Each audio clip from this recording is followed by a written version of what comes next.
E aí, malucos e malucas, estamos começando mais um programa Deu Merda, aqui pela editora Merda na Mão.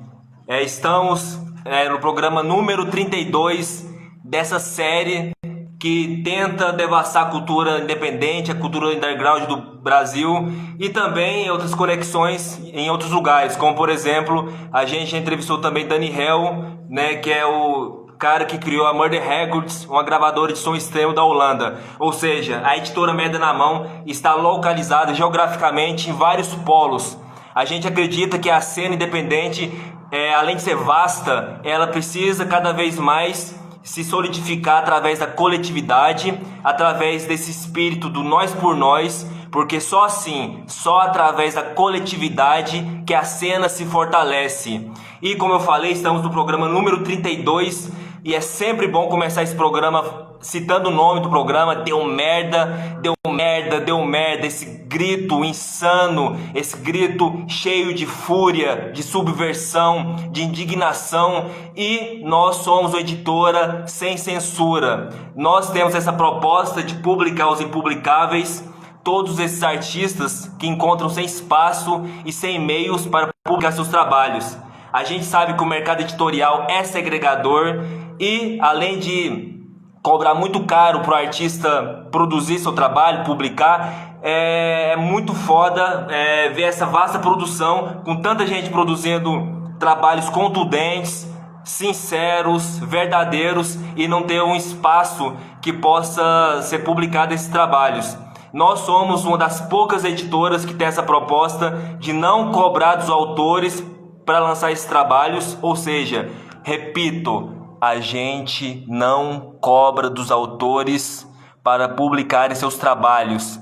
E o preço dos livros, dos quadrinhos, dos zines um preço muito acessível para realmente romper e furar esse bloqueio segregador desse mercado nojento que não olha com atenção essa vasta produção e nem reconhece como arte tais trabalhos.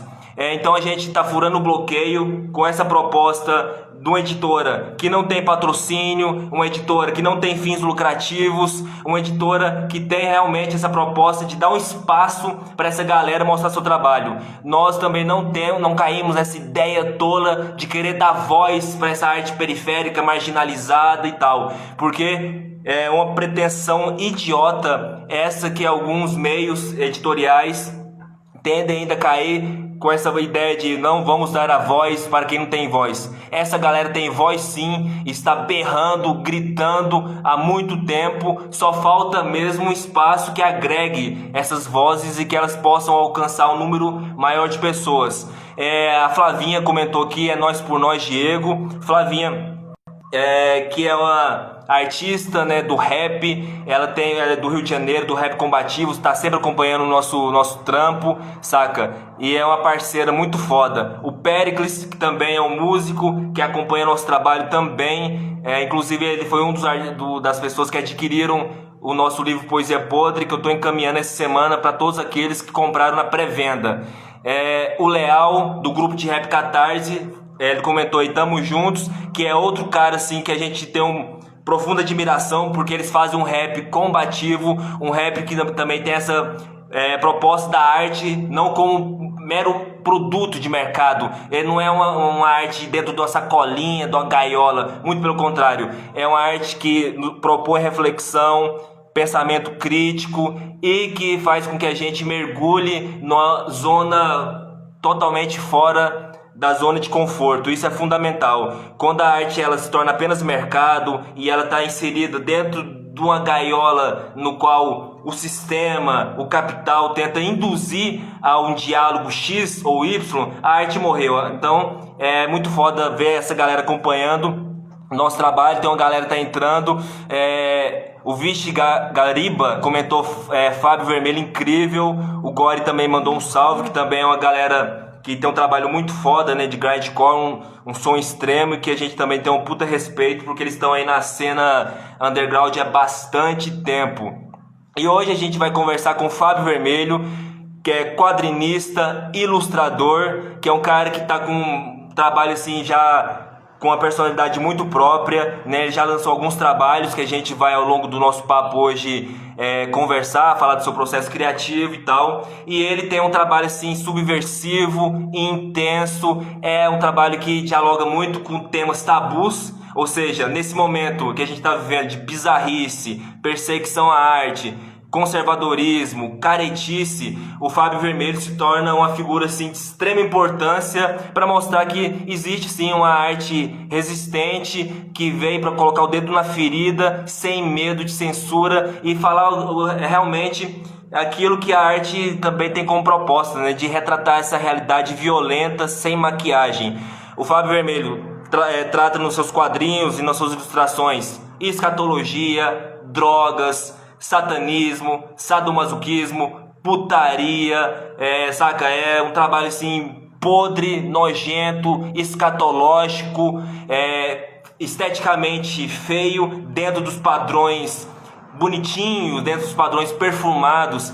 E assim como o Fábio Vermelho, a editora Merda na Mão não é ursinho de pelúcia, a gente é pedregulho e a gente está incomodando mesmo essa caretice, esse conservadorismo, através de uma arte que visa a coletividade e visa também propor reflexões profundas através de um trabalho que é indigesto, mas que também tem muita poética, tem muita filosofia dentro desses trabalhos fortes e intensos. 020 Papel comentou, é forte. A Flávia falou, quem não adquiriu Poesia Podre, adquire, tá lindo. Eu vou falar agora do Poesia Podre, que é um trabalho que a gente acaba de lançar pela editora Merda na Mão. E a Flávia também comentou, veja a entrevista do Catarse no Deu Merda, através do canal Editora Merda na Mão. O Catarse se tornou parceiro muito forte da gente. A gente tem uma entrevista que a gente fez com eles mesmo. E o Rodrigo Catarse, toda quinta-feira a gente está publicando Rimas Insurgentes do Gueto, no qual ele recita seus poemas, suas letras, né? Toda quinta-feira a gente está postando. E agora a gente também está com a série de vídeos do Rodrigo Catarse, ele recitando o livro de poesias Linhas e Digestas, de autoria do Fábio da Silva Barbosa, que comigo é um dos idealizadores da editora Merda na Mão. Repito, a editora Merda na Mão é uma editora independente e a gente acredita que através da coletividade a gente vai continuar produzindo esses trabalhos. Por isso a gente lançou recentemente uma rifa cultural para viabilizar mesmo esses projetos, né? A gente não tem uma estrutura grande, a gente não dispõe também de um arcabouço financeiro imenso, mediante a tantos trabalhos que a gente está com intenção de publicar e a gente vai publicar. Então a gente está com a rifa cultural, é só acessar o nosso blog editoramerdanamão.blogspot.com e vocês vão ver que uma das últimas postagens que a gente fez é justamente sobre essa rifa. A gente está disponibilizando na rifa várias pinturas de minha autoria, né, Diego Alcuri, e também alguns desenhos e ilustrações do Jorginho, que é um parceiro da editora e é um dos idealizadores do Coletivo Arts, que é um coletivo de Porto Alegre e que é um selo dentro da editora. E que dentro em breve a gente vai estar lançando Malditos Teclados Bailarinos, de autoria do Fábio da Silva Barbosa, que é uma coluna que ele posta durante 3 vezes na semana, os textos dessa coluna, e que vai se transformar em livro. A gente acaba de lançar Poesia Podre. Poesia Podre é um livro, né, de poemas de autoria do Alexandre Chacal, Fábio da Silva Barbosa e eu, Diego Alcuri. A capa é feita pelo Guga. Guga é um artista do Recife, um artista visual, e a capa ficou muito foda. E as bordas do livro é feita pelo Moisés, que é um designer de Porto Alegre.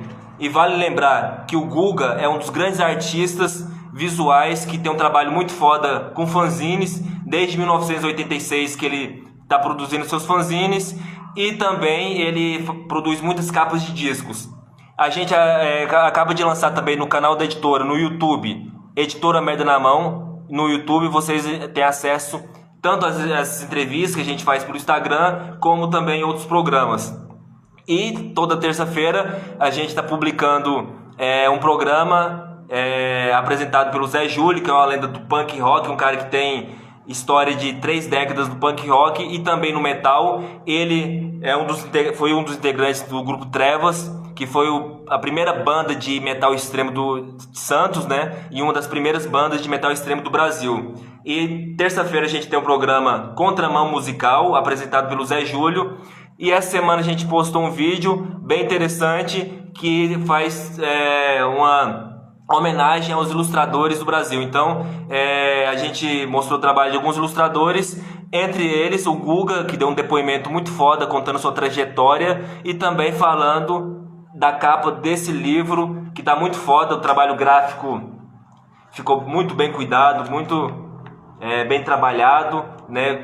Com cuidado mesmo, meticuloso, né? É uma editora que tem essa proposta da catarse, do vômito, da subversão, da podridão, da escatologia, e a questão estética também é muito importante para o nosso trabalho, né? A gente acredita muito na cultura visual como elemento também de propor sensações, reflexões, que a imagem às vezes diz muito mais que palavras, né? Então nesse livro a gente aliou tanto as poesias quanto a questão estética, né? Eu tenho ilustrações de minha autoria, então são ilustrações muito escatológicas, sacou? E a gente tá com esse livro, né? Um preço bem acessível, R$ 20 na mão, R$ 30 via correio, né? A gente acabou de lançar esse livro e a gente também tá para lançar dentro em breve o Cavidade, que é um livro de poesias e prosas do Alexandre Mendes, que é um cara que infelizmente faleceu em 2017, né? Ele foi atropelado, mas deixou uma vasta obra. Ele é um cara que veio da cena punk, ele era um ativista que, através do Jornal das Comunidades que ele fazia com o Fábio, era um jornal que era voltado, né, para denúncia do que acontece, né, de terrível nas comunidades de Niterói. E ele também fazia quadrinhos. Então a gente vai lançar primeiro esse trabalho Cavidade, de poesias e prosas, e no segundo momento a gente vai lançar um trabalho só com os cartoons, quadrinhos do Alexandre Mendes, que é um cara que deixou um puta legado, e a editora Merda na Mão também tem essa proposta de valorizar as memórias, tanto valorizar aqueles que estão produzindo na contemporaneidade e também valorizar aqueles que não estão mais aqui entre nós e que deixam um legado. Tanto é que no nosso canal tem 2 vídeos em homenagem ao Tarso, que foi o vocalista da banda Carnal Desire, que faleceu ano passado, e a gente fez uma homenagem muito interessante, dividida em 2 partes, apresentado pelo Zé Júlio, que foi integrante da banda Trevas, que foi a primeira banda do Tarso. Então, resumindo isso, a gente está com a rifa cultural Poesia Podre, e agora a gente vai colocar o Fábio Vermelho na conversa, um cara, como eu falei, que faz quadrinhos catológicos, podres, falando de drogas, sadomasoquismo, perversão, podridão, e ele tem uma ligação muito forte com a cena dos quadrinhos undergrounds nacionais, e ele tem conexões também fora, já que o trabalho dele também, ele produz muita coisa em inglês e ele lança seus trabalhos em alguns lugares, como por exemplo Estados Unidos e etc. Então é isso, eu queria que vocês comentassem aí se o meu áudio tá bacana, se tá travando, e se em algum momento, enquanto eu estiver conversando com o Fábio, vocês comentem aí se o áudio tá bacana, mandem perguntas, sugestões, e é isso aí. Sem mais delongas, vamos colocar Fábio Vermelho na conversa. E repito, nós da editora Merda na Mão temos uma puta honra do Fábio ter aceitado essa conversa, porque realmente a gente admira muito o trabalho desse maluco, que é um cara que é um guerreiro da cena independente, um cara que produz de forma muito compulsiva e já tem um trabalho assim um legado, já deixa um legado mesmo com poucos anos de produção. Então é isso, vou colocar ele na conversa, lembrando que somos editora Merda na Mão, publicando os impublicáveis.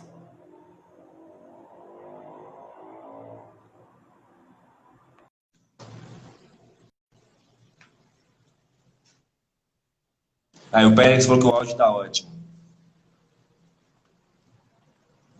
E aí, Fábio, meu camarada, como é que você tá? Tô bem, cara. Tô com bastante frio, mas fora isso tá tudo ok. Porra, aqui tá calor pra caralho, parceiro. Muito Eu tô foda, muito foda. tô vestido como se eu fosse sair pra rua, porque tá foda aqui, não tem aquecedor, tá difícil. Não, tô ligado.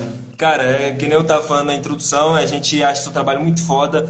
dialoga muito com o espírito da editora, né, que tem essa proposta, né, do impublicável, do indigesto, e dessa arte que, por ser indigesta e ser anticonvencional e contracultural, ela propõe reflexões, sensações diferentes do que essa mídia tradicional, esse mercado segregador propõe. Eu sempre gosto desses inícios de conversas, entender como é que o trabalho, como é que a paixão pela arte chegou até o artista. Porque num país como o nosso, que não tem incentivo de porra nenhuma de governo, não tem, o artista não é respeitado nesse país, né? Tem um processo de tentar destruir a imagem do artista como vagabundo e etc.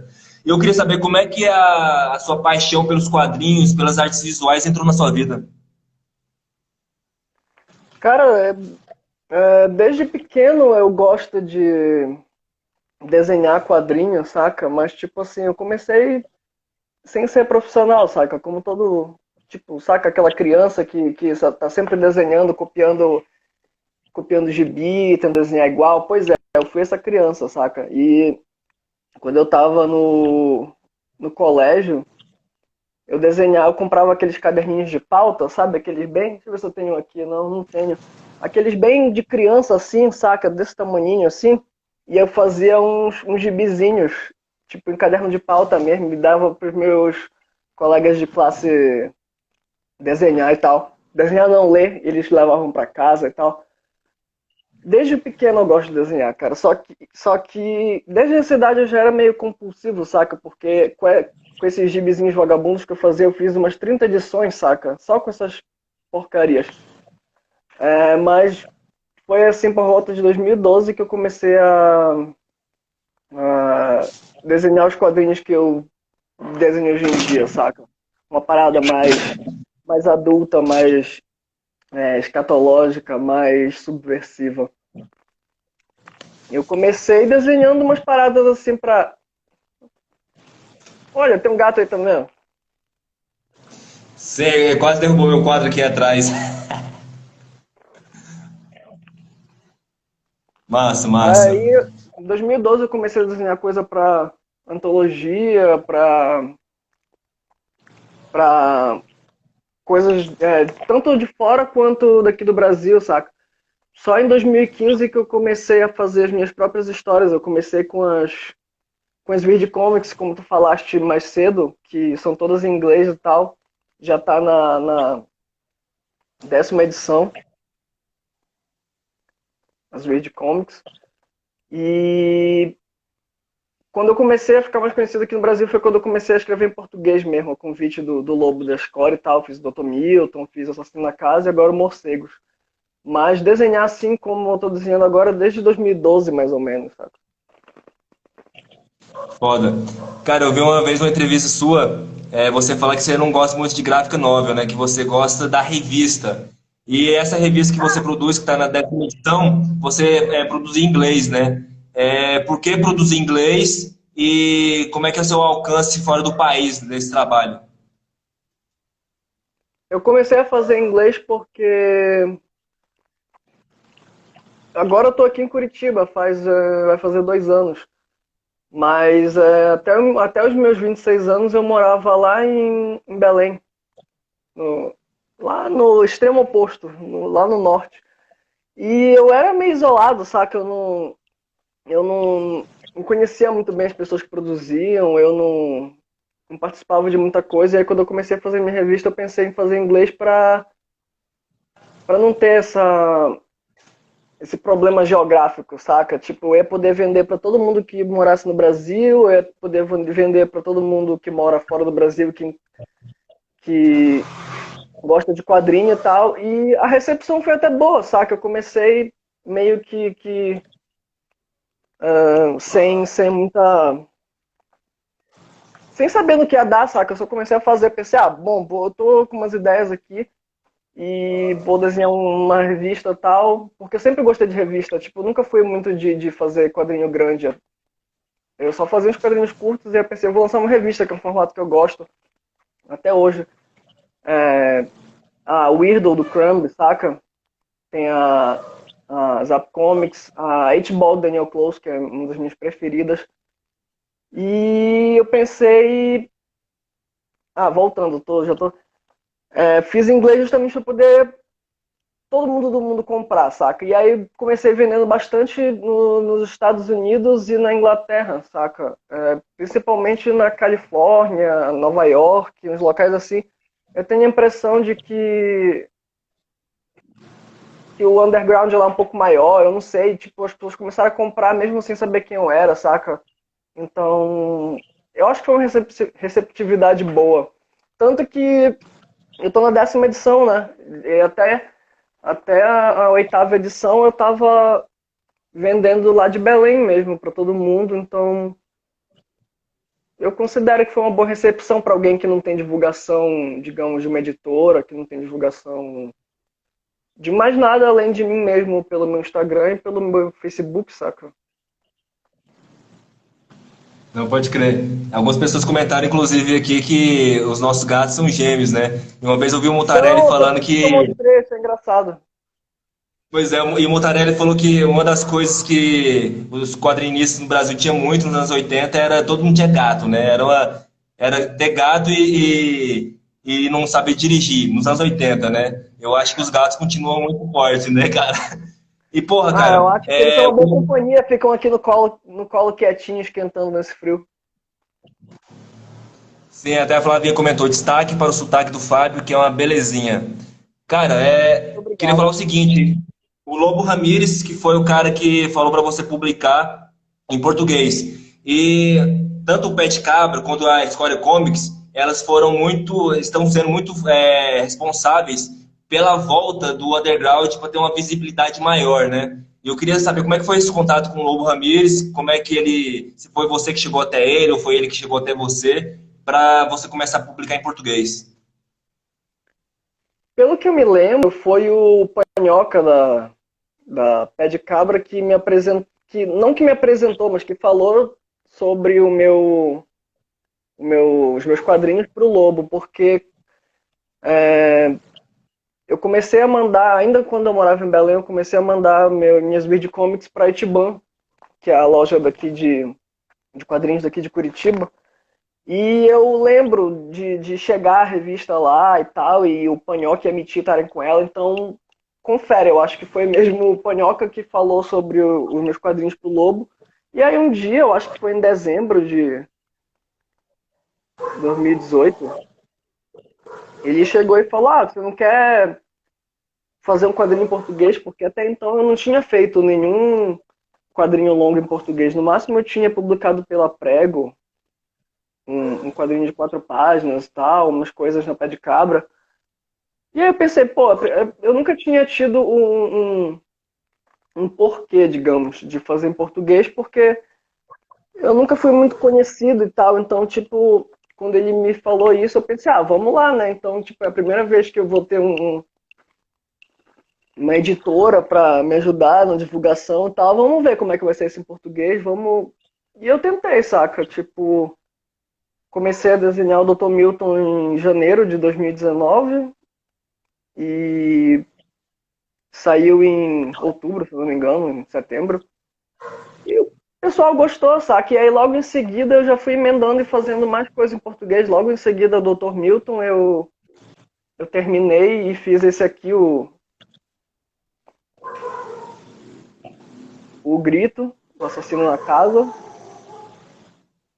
E logo depois do Grito, foi tudo ao mesmo tempo, saca? Eu acho que foi por isso até que eu fiquei com dor no braço esse ano. Eu terminei o Dr. Milton, aí eu emendei o Dr. Milton com o Assassino na Casa. Depois do Assassino na Casa, eu terminei essa revista aqui, a 10, né? Que saiu em março de 2020. E logo em seguida eu continuei o Morcegos, então... Nem sei porque eu já tô falando disso, que tava perguntando da editora, né, da Escória. Foi o Panhoca, cara, que me apresentou e o Lobo me chamou e foi assim, cara. Foi bem simples, na real. Foi tudo bem sem enrolação, sabe? Ele falou, você quer fazer um gibi? Eu falei, quero, e eu fui e fiz.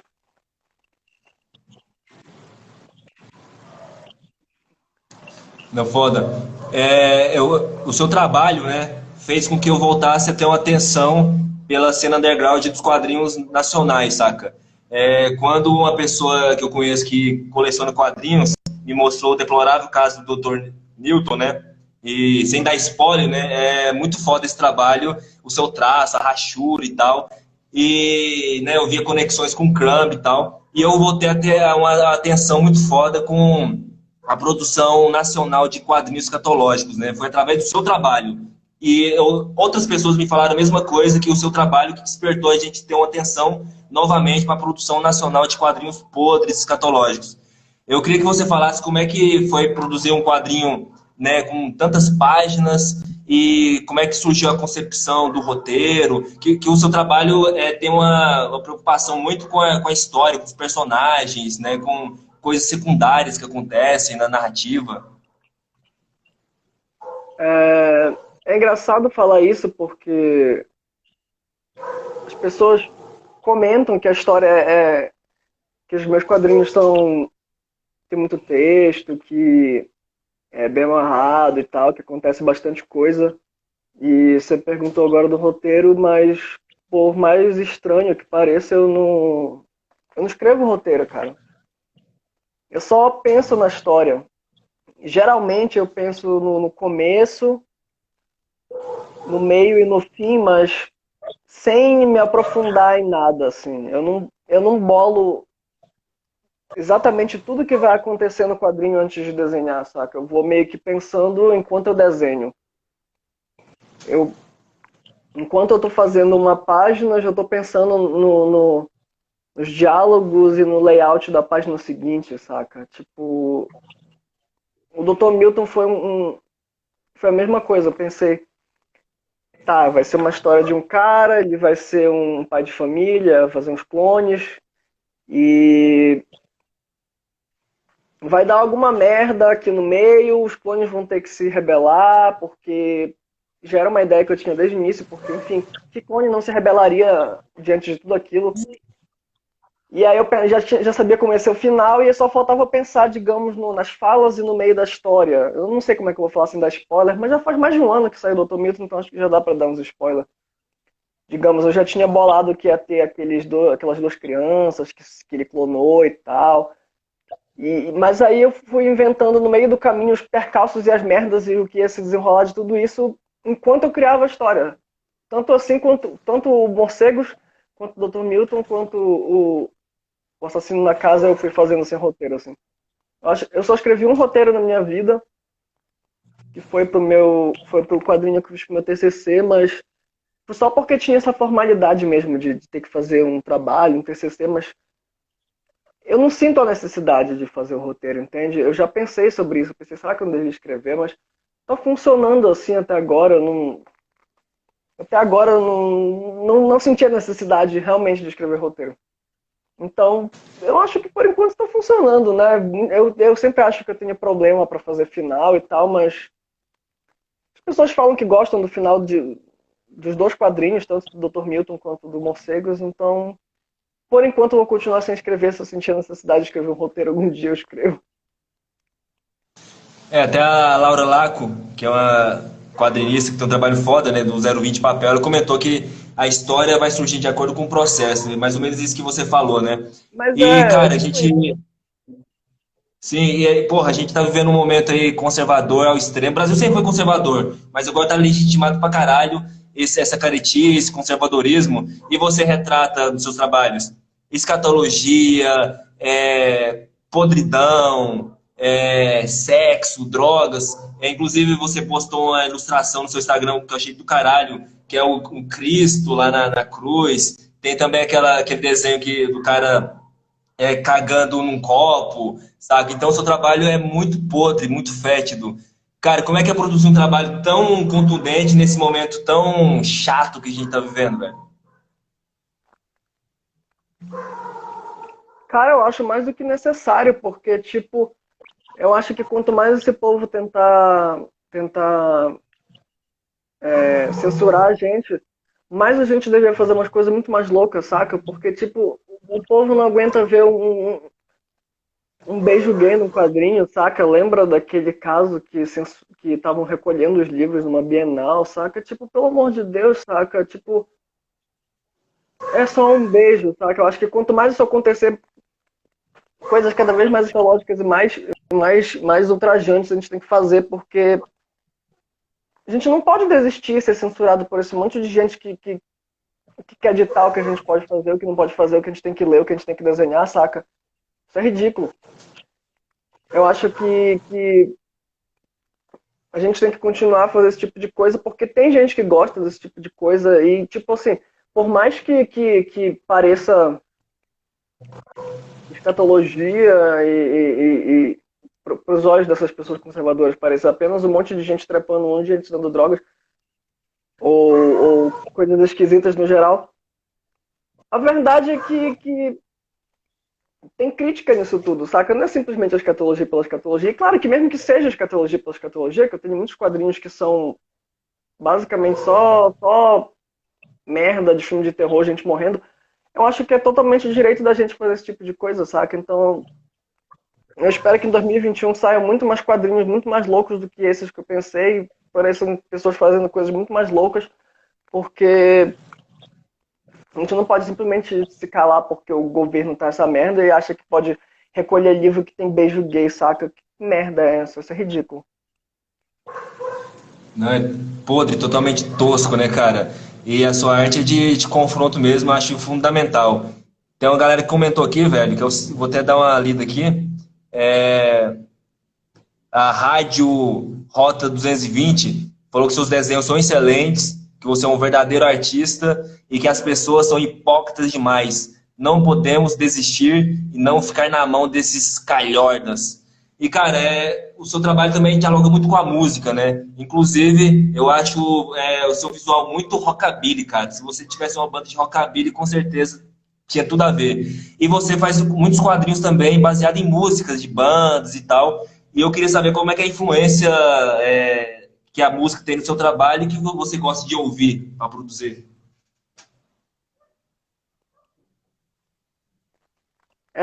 Esses trabalhos em português que eu citei, né? Principalmente o Dr. Milton, que eu acho que é o que as pessoas mais conhecem, é o que menos tem a ver com música, no caso. Mas os outros, realmente, todos eles basicamente têm a ver com música. Se eu puder parar e citar cada uma das coisas que tem a ver com música nas Weird Comics, eu acho que todas. O Assassino na Casa, por exemplo, só para citar um exemplo, o título vem de uma música do Adam Ant, saca? A Foda, música se foda. chama Killer in the Home, ou Killer in the House, não lembro. E tem tudo isso, saca? Tipo assim, essa música do. Eu invento de fazer umas coisas assim que ninguém vai perceber, eu acho, mas tipo assim, é, o, o título dessa casa é baseado numa música do Adam Ant, e a música do Adam Ant tem um riff de guitarra que foi tirado de uma música do Link Ray. Que no caso é justamente o disco do Link Ray que o cara usa pra escutar na casa que ele vai ser assassinado, saca? O Morcegos, só o título já 400 Morcegos, que vem de uma música dos Mutantes, a Trem Fantasma. Tudo que acontece no gibi acontece porque o cara tem uma epifania enquanto ele escuta o primeiro disco dos Mutantes, saca? Em todo o quadrinho tem música rolando, o pessoal ouvindo vinil. Eu fiz até uma playlist com todos os sons que rolaram no quadrinho e tal. Foda, foda. E as Cara, Weird uma Comics, coisa que eu vou falar. eu sempre escrevo aqui na capa, tipo, o que vai acontecer, digamos aqui, homicídio, desolação, rock and roll e tipo, literalmente todas as capas do Weird Comics, a única coisa que eu nunca tirei daqui, que sempre tá inclusa no meio do título é o rock and roll, porque todas as Weird Comics eu fui conferir um dia e, se eu não me engano, todas as Weird Comics têm referência a Cramps, que é a minha banda preferida e que mais me inspira para desenhar, saca? Eu sempre tô ouvindo alguma música e me dá uma ideia de fazer uma ilustração, me dá uma ideia de fazer um quadrinho. É até difícil, saca? Porque me dá mais. Eu tenho mais ideia do que eu tenho tempo de desenhar, saca? Tipo, às vezes eu tô ouvindo uma música qualquer e aí me dá uma ideia de fazer uma ilustração, me dá uma ideia de fazer um quadrinho curto, me dá uma ideia de fazer um quadrinho longo. Eu gosto muito de pegar a música e transformar em quadrinho de 2 páginas, assim, saca? Deixa eu ver se tem algum aqui. Na 10 não tem, mas eu gosto de pegar uns blues, pegar uns country, uns rockabilly, punk e fazer umas histórias de 2 páginas. É, o que eu mais gosto de escutar é punk, rockabilly, post-punk, mas o que mais me dá vontade de desenhar, o que mais me dá ideia, geralmente é country, rockabilly, punk e blues, porque tem umas letras com umas histórias muito boas, cara. É impossível escutar e a ideia não vir na minha cabeça, saca? Eu acho que as letras são maravilhosas, especialmente aquelas que têm história, saca? Country tem muitas músicas que são histórias, saca? Blues tem muita música que conta história. Cara, só uma curiosidade. Desolação é inspirado no Joy Division? Não, é só a palavra mesmo. Apesar de que eu gosto muito de Joy Division e já fiz desenhos a ver com Joy Division, mas geralmente é só a banda mesmo. O pós-punk, apesar de ser o que eu acho que pós-punk é o que eu mais escuto, o que eu mais tenho aqui em casa em vinil, mas é o que menos me dá ideia para desenhar, sabe? É uma música mais contemplativa, assim, para mim. Não, foda. E fizeram um comentário aqui, que eu vou ler aqui agora, que o Rádio 220 comentou: verdade, aparece gente cometendo crimes de estupros, pedofilia, esse povo não se preocupa. É, Dite comentou: me engravida, Fábio! O Márcio Snow falou The Camps. E a Flávia, ela comentou: na verdade, Rádio Roda 220, quando a gente não reprime desejos e pensamentos e aborda os temas com naturalidade, a gente evita muita coisa ruim. Eu acho foda a arte erótica por isso. E, cara, uma coisa que me impressiona muito no seu trampo, velho, que é o seguinte: você, desde 2019 pra cá, você produziu muita coisa, velho. Você pega, por exemplo, 400 Morcegos, tem 140 páginas, né? E os seus quadrinhos são volumosos, né?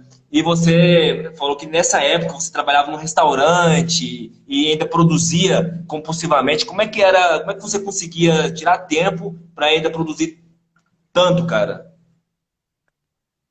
Eu consigo tirar tempo dormindo pouco, saca? Esse que é o problema, saca? Tipo, por isso que eu ando até meio devagar agora, depois que eu terminei o Morcegos. Eu já tô fazendo outro quadrinho e tal, mas ainda não tô naquele ritmo de 1 página por dia que eu tava na época do Dr. Newton e na época do Morcegos, porque, nossa, eu passei muito tempo, perdi muitas horas de sono para conseguir fazer tudo isso de quadrinho desde 2019, saca?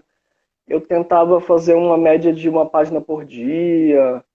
Eu voltava do restaurante, assim, ia desenhar. Era uma merda, cara. Agora eu não tô trabalhando no restaurante por causa da pandemia, que ele fechou e tal.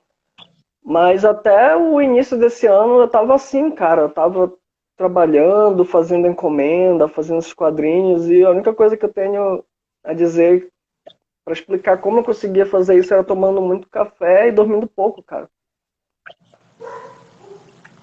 Porra, é rotina foda. Eu, É a eu nossa sempre, rotina também. sempre fui assim.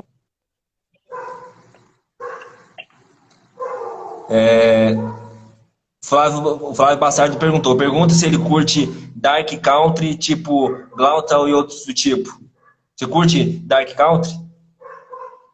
Eu curto, mas eu não entendi qual foi a banda que ele falou. Deixa eu ver aqui, peraí. Downtown, conhece? Não saco. Eu gosto de procurar. Eu não conheço bandas assim. Eu gosto muito de procurar uns country dos anos 50, que é exatamente isso que ele falou, uns dark country assim. Só que, nossa, é um trabalho muito, muito difícil ficar garimpando esse tipo de coisa, saca? Tem umas coisas muito obscuras. Mas é engraçado ele falar, porque eu sempre tento achar uns dark country para fazer uma playlist para poder agregar tudo que eu consegui desse tipo de coisa, porque eu acho muito difícil achar essas coisas, são muito antigas, saca? Mas eu adoro, adoro Dark Country. Tem uma música chamada Ain't Nothing to Me, que eu tô pra desenhar faz, sei lá, uns 3 anos, e eu ainda não consegui desenhar. Como eu falei, eu tenho muita ideia e pouco tempo. A maioria das ideias eu só deixo em stand-by no meu cérebro, esperando eu ter um tempo pra desenhar. Não, Tem foda. muito Dark E você Country com sempre. ideia boa de desenhar.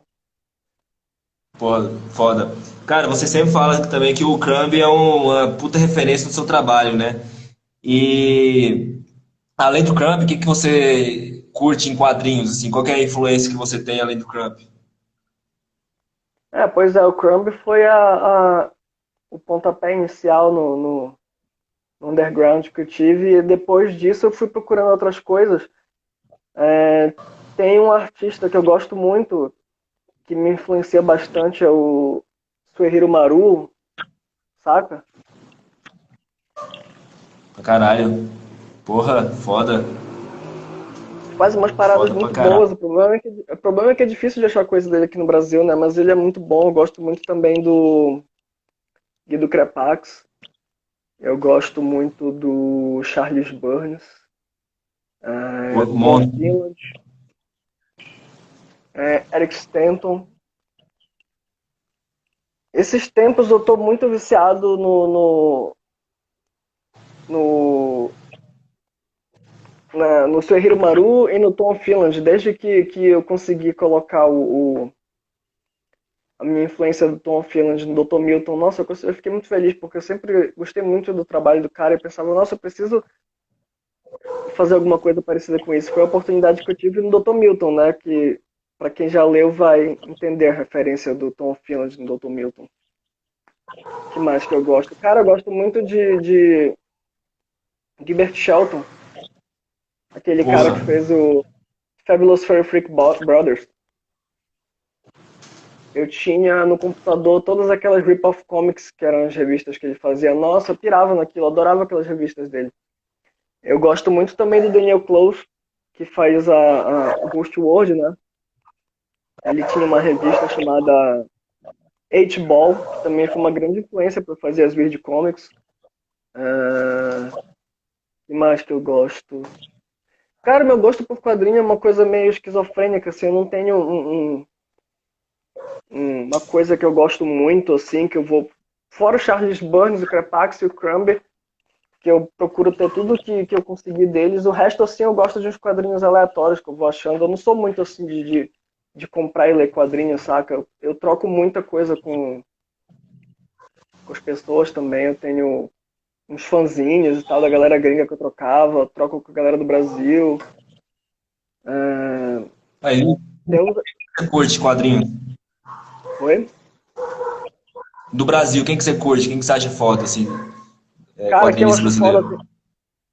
Só um, não dá pra citar só um, cara. Tem uns que eu acho muito bons, cara. Tem, assim, de primeira que eu consigo pensar, eu adoro o trampo do Gerlach,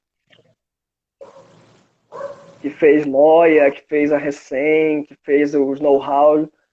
Eu gosto muito do João Pinheiro, que fez o Burroughs, Kerouac, Carolina. Eu gosto muito do Vitor Bello, que também é da Escória. Nossa, o Vitor Bello faz umas paradas muito boas, cara. Todo mundo devia ler o Vitor Bello. Eu gosto muito também do Mutarelli, cara. Eu acho o traço do Mutarelli incrível. Foi uma das minhas primeiras influências brasileiras. Eu gosto do Quintanilha. Eu curto muito os quadrinhos do Dapremon também, cara. O Dapremon é muito legal. Eu queria que ele fizesse mais quadrinho, cara. Eu gosto. O que mais? Da Emily Bona, que também é da Escória, que faz uns quadrinhos muito, muito, muito bons, cara. São muito divertidos. Quem não conhece tem que ver.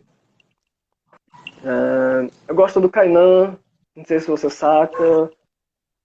Cara, tem muita gente no Brasil fazendo coisa boa. A efervescência está foda, né? E tem uma pergunta aqui pra você. A Flavinha ela perguntou, Fábio, você tem algum projeto de quadrinhos para o futuro?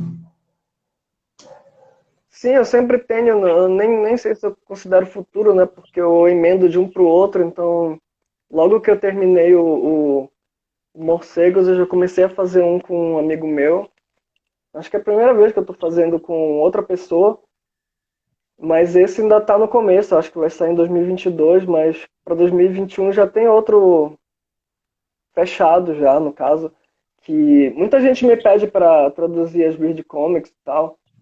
Só que nunca foi a intenção traduzir elas na íntegra, porque, como eu estava falando antes, tem muita coisa que é baseada em música e não tem muita graça, né, traduzir a letra da música para o quadrinho e tal. Então, mas como as Weird Comics tem tanto quadrinho curto, quadrinho longo, tira, ilustração, tem uma história que eu comecei na 13 e terminei agora na 10, que é a do gorila. Ela se chama I Was a Teenage Gorilla Boy. E eu vou traduzir ela para lançar no que vem, junto com algumas outras paradas que tem na revista, fazer um livro só, e vai sair ano que vem, logo logo. Quem quiser acompanhar é só me seguir no Instagram, que de vez em quando eu tô postando. Acho que vai sair no primeiro semestre, mas eu não tenho certeza ainda, porque eu tenho que fechar o livro. Apesar do quadrinho inteiro já estar desenhado, ele tá todo em inglês, né? Aí eu tô traduzindo ainda, mas já é certo que sai ano que vem. Foda. Até o Marcos Snow comentou que tem uma geração muito foda atual produzindo muito. E o Zé Júlio mandou uma boa noite aí pra você. E, cara, eu fico vendo suas ilustrações e é muito detalhado, cara, muito detalhado. E eu queria saber quanto tempo você demora pra fazer uma ilustração dessa que você faz por encomenda, cara, porque é muito detalhe, muita rachura, muito, sabe, bem meticuloso o seu trabalho. Isso eu acho muito foda, mas como é que uma ilustração demora quanto tempo pra você produzir, em média? Ou não tem um tempo assim definido? É meio difícil mensurar porque eu faço muita coisa ao mesmo tempo, então eu estou fazendo a encomenda, ao mesmo tempo que eu estou fazendo o quadrinho novo, ao mesmo tempo que eu estou desenhando alguma coisa para os Weird Comics. Então, às vezes demora uns dias assim, mas não porque eu demoraria dias para fazer normalmente, mas porque eu faço muita coisa ao mesmo tempo. Mas se eu tiver que dizer, um dia, um dia inteiro assim, não sentado direto, mas dividindo com outras coisas, eu acho que demora só um dia mesmo para fazer um desenho, porque apesar de ser bem detalhado, bem rachurado, eu gosto eu divido em etapas. Eu tenho as canetas, ó, essas aqui, são as que eu mais uso, são essas quatro, e eu divido assim, eu faço as linhas de fora com essas duas, e digamos eu dou uma pausa e deixo para fazer toda a rachura mais detalhada com essa, assim, que é a mais fina que eu tenho. Não, não é a mais fina que eu tenho, é a segunda mais fina que eu tenho, mas as outras entupiram. E aí eu gosto de fazer tipo dividido, assim. Então eu acho que metade do dia eu passo para fazer os traços e a outra metade eu faço para fazer as rachuras. Eu diria que um dia inteiro para fazer. Um dia inteiro não 24 horas, nem 8 horas. Algumas horas eu diria. Mas num dia eu consigo terminar um. Foda. É, o Zé Júlio falou assim, mais um desenhista incrível. E, cara, é muito louco, né? Que quando a gente conversa um papo foda como esse, o tempo voa pra caralho. E tô vendo aqui, já tá no final. E eu queria que você falasse como é que na pandemia, se você tá produzindo muito, ou se a pandemia te deu uma travada. Porque tem muita artista que produziu pra caralho e outros travaram na pandemia. É, como é que tá o seu processo? Cara, no começo, quando isso tudo começou, eu tava no comecinho do 400 morcegos. Nossa, eu fiquei muito neurado com toda essa história de pandemia. Eu tava. Durou um tempo, quase um desespero com tudo isso, mas aí quanto mais ia passando, quanto mais as coisas iam ficando merda, mais eu tentava me focar só nisso para ver se eu não ficava me neurando tanto. Então eu diria que no começo deu uma desacelerada, mas com o passar do tempo, foi só se intensificando mais, porque eu não conseguia fazer outra coisa além de desenhar o quadrinho, porque estava me neurando muito essa história dessa pandemia. Então, diria que eu produzi mais por causa disso, a longo prazo. Foda. Cara, tá no finalzinho, aí eu queria te passar uma pergunta, uma última pergunta, que é da Laura Laco. Ela perguntou que tipo de papel que você usa. Eu uso esse aqui, ó.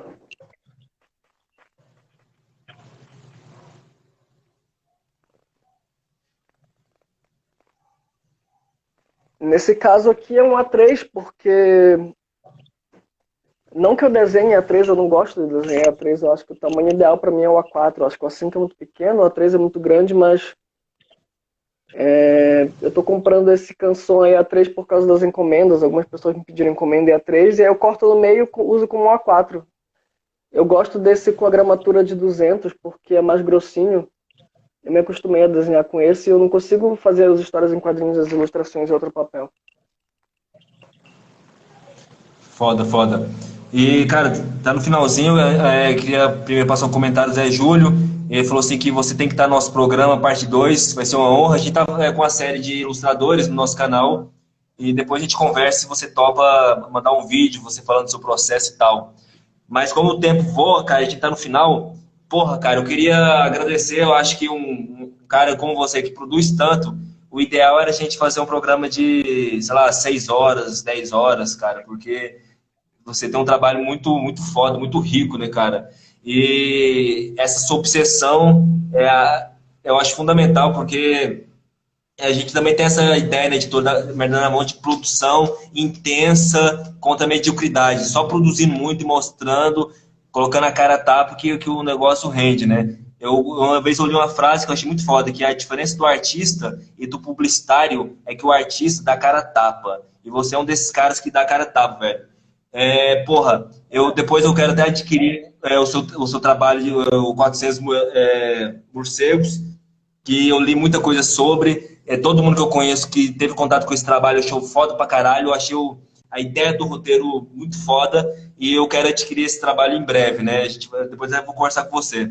Né? Eu já vi algumas coisas suas, como o deplorável caso do Dr. Newton, que pra mim foi, porra, quando eu vi aquele trampo, eu achei, cara, fudido, velho, fudido.